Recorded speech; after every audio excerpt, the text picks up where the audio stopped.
மனச்சோர்வு. மனச்சோர்வு எதனால வருது அப்படின்னா, நம்மால மற்றவர்களுடைய சில காரியங்களை அல்லது பேச்சுக்களை, செயல்களை ஏற்றுக்கொள்ள முடியாத போது, அல்லது அவர்களோடு நம்மால் போட்டி போட்டு வெல்ல முடியாத போது மனச்சோர்வு தானா உருவாயிடும்.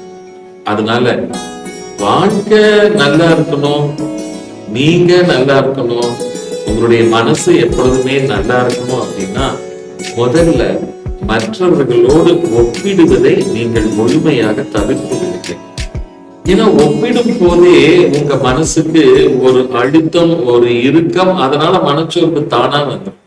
அதனால எல்லாவற்றையும் ஏற்றுக்கொள்ளுங்கள், எல்லாவற்றையும் சகித்துக் கொள்ளுங்கள். எப்பொழுதும் எல்லாரும் உங்க கூட பேசி பழகிற மாதிரி எளிமையான மனிதனாக, இடைவெளி கொடுக்கக்கூடிய மனிதனாக நீங்கள் மாறுங்கள், வழிவிடுங்கள். வாழ்க்கை உங்களுக்கு நல்ல வழியை தரும். ஆத்ம நமஸ்காரங்கள். வாழ்க வளர்க.